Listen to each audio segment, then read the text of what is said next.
Cerdos que provienen de lugares que no se encuentran habilitados o que no cuentan con los controles de calidad necesarios para garantizar que el parásito de la triquinosis no se encuentre. O, por ejemplo, que no tengan buenas prácticas de higiene y le den de comer desperdicios al cerdo, ¿sí? Esto hace que el cerdo contraiga el parásito. Y las larvas esas del parásito de la triquinosis van a ir viajando por la sangre hasta llegar a la zona de los intestinos y luego llegar a afectar algún órgano como es el corazón o puede ser los pulmones, diafragma, el cerebro. Es importante tener en cuenta que entre los síntomas típicos, en el caso de la triquinosis, las personas presentan fiebre alta, van a tener hinchazón de los párpados, la piel muy pálida tirando amarillenta, vómitos, diarrea, dolor muscular, todo eso por supuesto, la erupción en la piel. Y estas larvas, como dije recién, una vez que lleguen al músculo donde van a ir a atacar, a infectar, van a empezar a enquistarse y van a empezar como a formar una costra dura que normalmente la persona se tiene que terminar operando para poder eliminársela. O sea que sí es muy crítico y puede afectar, decía, al cerdo, porque, por ejemplo, en el caso de consumir las carnes frescas del cerdo o algunas salazones como el jamón crudo, los salamines, el salami, que pueden ser afectados porque no genera olor, sabor extraño, entonces lo compras como de campo, lo compras de alguna persona que no tiene un establecimiento y aquí empieza el problema cuando uno se consume ese tipo de alimento, ¿sí? Con lo cual aquí lo más importante para tratar de prevenirlo es comprar alimentos, como en el caso del cerdo, que vengan de lugares habilitados con permisos y autorizaciones para que sean más seguros de poder consumir, que por supuesto se mantengan en refrigeración como medidas preventivas. Puede venir obviamente el parásito de otros animales, en las ratas está, en los jabalí, en otros animales también está, pero en el cerdo mayormente es donde se lo conoce. Continuamos con la anisakiasis, que es un parásito que se encuentra normalmente en los mamíferos marinos, como el salmón, el atún, ¿sí? Que pueden verse afectados. Incluso en los crustáceos, los moluscos también puede estar la anisakiasis. El Anisakis simplex es el nombre del parásito que provoca esta ETA y, para que ustedes sepan, provoca los típicos síntomas gastrointestinales: vómitos, diarrea, fiebre, deshidratación, dolor abdominal, estomacal, pero además provoca urticaria. Eso, para tenerlo en cuenta, dura más o menos de 1 a 2 semanas la enfermedad y, como dije antes, estamos hablando de un parásito que aquí van a ver el ciclo de desarrollo. Esto es, los mamíferos marinos van a liberar los huevos que todavía no tienen a los bebitos parásitos, digamos, y una vez en contacto con el agua, esos huevos van a embrionar, se van a formar los bebés, y estos se van a comer por los crustáceos y van a ir evolucionando ya en larvas. Esas larvas se las van a comer luego otros pescaditos que van a ingerirlo. Esos crustáceos van a ser consumidos por los peces y calamares y ahí la larva va migrando cada vez más a un tejido muscular más grande y se va transmitiendo de pez a pez, ¿sí? A través de la predación natural de los pescados. Una vez que los peces y calamares tienen las larvas que infectan ya a los humanos y a los mamíferos marinos, viene el atún, viene el salmón y se lo consume. Y ahí adquiere el parásito. Esto se aloja en la zona de los intestinos y las vísceras del animal marino. Por ende, lo que es muy importante es retirar y limpiarle las vísceras al momento de querer consumir el pescado. Congelarlo a menos 20 grados. Al congelarlo durante unos 3 días más o menos, evitamos que la larva siga viva, se inactiva y ya no provocaría la enfermedad. Sí es importante cocinarlo correctamente en caso de cocinarlo para evitar que la enfermedad siga propagándose.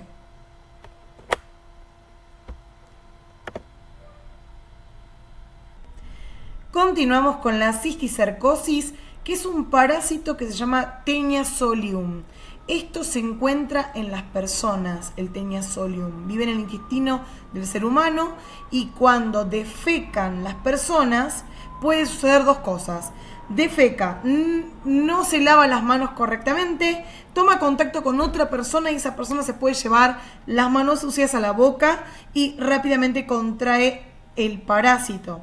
Ese parásito en su fase de larva, cuando ya es gusanito, digamos, todavía no está constituido como tal, se llama Cysticercus celluloseae.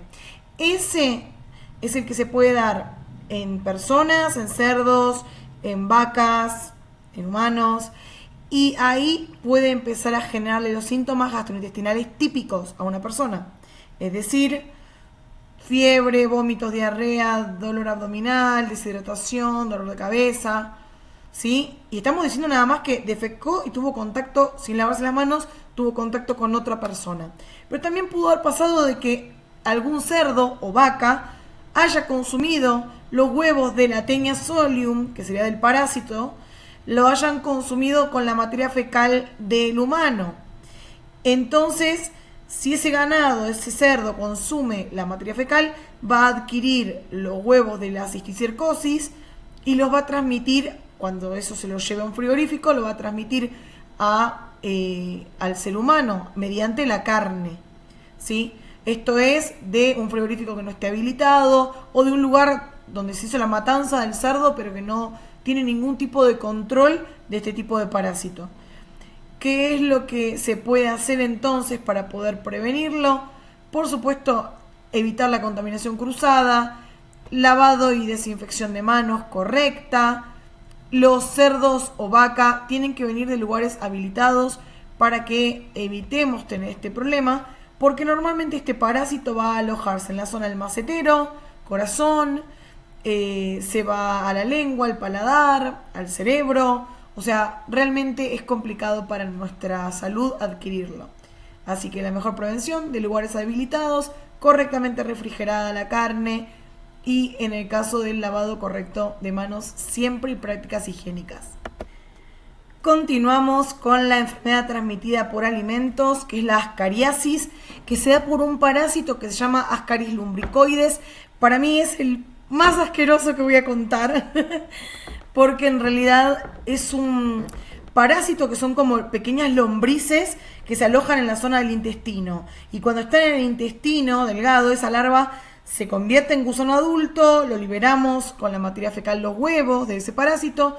La larva que se libera en el intestino viaja a través de la sangre hasta los pulmones y de ahí madura en el pulmón y se puede ir hasta la garganta, se puede tragar. O sea, es horrendo. Esto puede provocar tos con sangre, puede provocar, obviamente, los síntomas gastrointestinales típicos, diarrea, vómitos, fiebre, todo, dolor de estómago. También toser expulsando las lombrices o salida de las lombrices por nariz o por boca. Esto lo peor es que dura un montón de tiempo. Si no se hace un tratamiento con fármaco, se complica porque no se puede curar. Te dura de 2 a 3 meses mínimo, hasta 1 o 2 años más o menos, si no está tratado. Y se da cuando consumimos alimentos como los vegetales o frutas que hayan sido cultivados en campos donde se riega con agua de atmosférico o se fertiliza con agua de atmosférico o abonos animales o humanos, con lo cual sí es muy crítico y lo mejor es tratar de tomar medicación y tener una buena higiene y agua potable disponible. Y vamos a concluir hablando de los parásitos, hablando de la amebiasis, que es una ETA provocada por el parásito Entamoeba stolítica. El 90% de los casos es asintomático, no presenta ningún síntoma, pero de presentarlo podría ser con los típicos gastrointestinales que venimos hablando y además provoca diarrea con sangre y mucosidad, pérdida de peso, afecta el hígado mayormente y en algún caso aislado puede que afecte corazón, pulmón, cerebro. Se da cuando consumimos aguas contaminadas o alimentos infectados con este parásito. La enfermedad dura más o menos 2 semanas aproximadamente y sí hay que hacer un tratamiento para poder eliminarlo al parásito. Y ahora sí, por fin vamos a empezar con las setas provocadas por virus. Entre ellos vamos a hablar de la hepatitis A, la gastroenteritis viral, que es el calicivirus virus de Norwalk, y la gastroenteritis viral, que es el rotavirus. Ahora sí. La hepatitis A es una inflamación del hígado debida a una infección provocada por el virus del VHA. Los síntomas: fiebre, fatiga, los ojos y la piel amarillentos, dolor abdominal, náuseas, vómitos, diarrea, orina amarilla oscura, las heces grises tipo arcilla y pérdida de apetito. Normalmente afecta al hígado, por eso lo hepático viene del hígado. Ahí van a ver en la imagen todos los síntomas. Esto se da cuando se consume agua contaminada o con alimentos que están infectados con el virus, o por contacto de una persona que está con la enfermedad y lugares que está faltando higiene.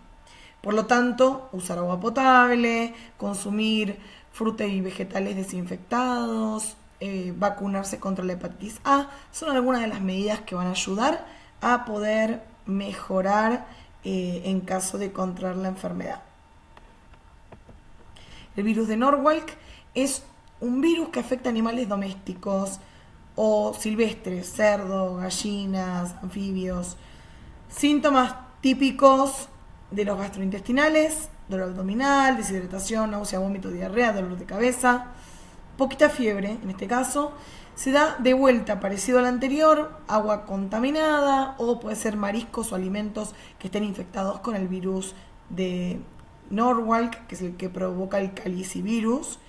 La enfermedad dura de 1 a 3 días aproximadamente, con lo cual si uno puede tener una buena condición de higiene y consumir agua potable, podríamos evitar este tipo de virus. Y el rotavirus, que es una gastroenteritis, la enfermedad que es por el rotavirus, es un virus que provoca una diarrea líquida, dolor abdominal, deshidratación, náuseas, vómitos, pérdida de peso. Y de vuelta, otro más que es agua contaminada, ¿se dan cuenta? O alimentos que están infectados con este virus, o lugares donde falta higiene. Esto afecta el rotavirus normalmente a los niños de 6 a 24 meses de vida. Se puede prevenir con la vacunación, por suerte. Es una enfermedad intestinal, por supuesto, y importante la vacunación contra el rotavirus. Ahora vamos a las setas provocadas por hongos.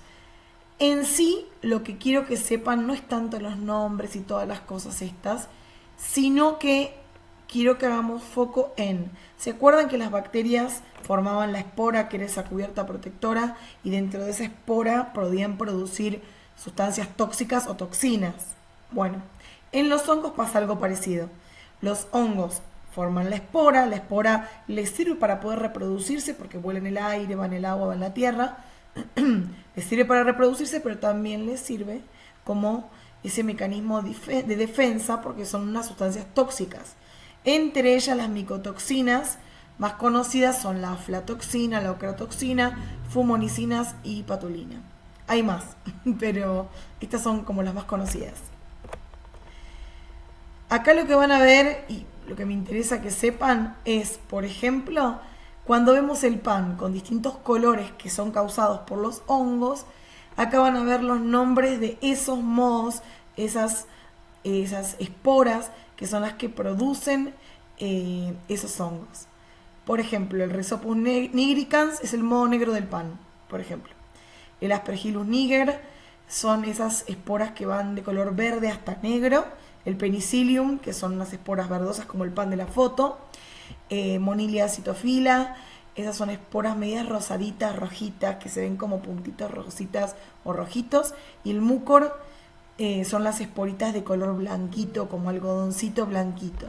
Nada, son notas de color para que ustedes sepan. Acá hay un poco más de información. Lo que te dice es, por ejemplo, en qué tipo de alimentos pueden estar alojados este tipo de micotoxinas, que son sustancias tóxicas en los hongos. La aflatoxina normalmente se da en cereales o en frutos secos, en algunas legumbres, en lácteos. La ocratoxina también está. Como decíamos, en el caso de la ocratoxina A también está en los cereales, se puede encontrar en legumbres, algunos lácteos, algunas carnes ahumadas. Las fumonicinas están también en los cereales, la vomitoxina o deoxinivalerón también está en cereales y productos, la patulina está en las frutas, en los quesos. Nada, son algunos ejemplos para que puedan ver que en algunos de estos alimentos es donde mayormente hay presencia de estas micotoxinas, que les decía que son las sustancias tóxicas. Y como dije antes, no voy a estar tomando estas palabras difíciles como para que no se preocupen. Vamos a ver qué sigue. ¿Cómo podemos prevenir las enfermedades transmitidas por alimentos? Durante todo este curso vinimos hablando de cómo prevenir, pero aquí lo vamos a mencionar para que todo nos quede muy claro. Por un lado, usar agua potable, limpieza y desinfección, ley. Lavando las manos con agua y desinfectándolas. Lavando las frutas y verduras y desinfectándolas. Lavando y desinfectando utensilios, superficies,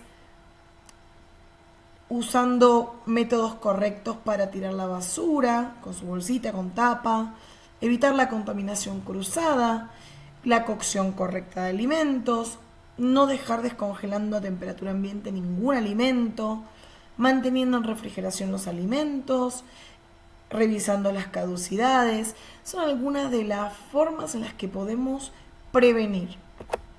Ahora sí, vamos a conocer los alérgenos. Los alérgenos en sí son unas proteínas que están en los alimentos y que generan una respuesta inmunológica anormal. Es decir, pueden encontrarse en algunos alimentos estas proteínas y hay personas que en su organismo, en su cuerpo, no tienen las proteínas para poder digerirlo. Entonces, no significa que ese alimento esté en mal estado, como lo que veníamos hablando antes, que a todo enfermedades por alimentos que no estaban en buenas condiciones. Acá estamos hablando de un alimento que está en buenas condiciones, pero nuestro cuerpo no tiene la proteína para poder desarmar ese alimento y por ende le provoca una reacción alérgica. ¿Sí? Hay entre 8 y 17 alérgenos alimentarios importantes en el mundo, pero a nosotros en México nos interesan la leche y sus derivados, los huevos, cereales con gluten, la soya, nueces de árbol, cacahuates, crustáceos y pescados. Y además los sulfitos, que si bien no es un alérgeno, provocan hipersensibilidad, y la lactosa, que provoca intolerancia a la lactosa. Estos dos, aunque no sean alérgenos, no importa, tenemos que igual considerar ponerlo en las etiquetas de los alimentos, cuando corresponda y cuando lo lleve. Importante para los restaurantes, esto para las cartas de menú. En el caso de los restaurantes en los que sirven alimentos crudos o a base de huevo crudo, se tiene que poner la consideración que se sirve bajo consideración del comensal y el riesgo que esto implica. Los alimentos pueden traer rastros de alérgenos, como los que veníamos mencionando, y se consumen bajo consideración del comensal. Y los alimentos con alto contenido de sal, azúcar y grasas coadyuvan en detrimento de la salud de quien los consume. Acá hay algunos ejemplos de la FDA, que es el organismo de Estados Unidos de control. Aquí lo que nos da ejemplo es, por ejemplo, en caso de ostras, estos alimentos son servidos crudos o medio cocidos. Son algunas aclaraciones. O cuando los alimentos son servidos crudos o medio cocidos, los restaurantes tienen que dar información. Por ejemplo, el consumir carnes, aves, mariscos, pescados o huevos crudos podría aumentar el riesgo de obtener una enfermedad, especialmente si tiene ciertas condiciones médicas. Estas son todas etiquetas como para tener en cuenta en los menús sobre las alergias alimentarias. ¿Sí? Por ejemplo, acá también se hace la aclaración de los 8 alérgenos alimentarios más conocidos. Por si algún cliente te aclara que soy alérgico a mariscos, se le puede dar un menú que incluya platillos sin mariscos. Por ejemplo, esto queda a consideración del restaurante. Y hay que etiquetar los platillos con los mensajes de advertencia. Esto es, aclarando el alérgeno que lleva. Como mencionaba recién, tenemos que etiquetar en los platillos de menú cuando lleva algún alérgeno, poniendo contiene, y ahí aclaramos, contiene cacahuates, contiene mariscos, trigo, leche, ¿sí?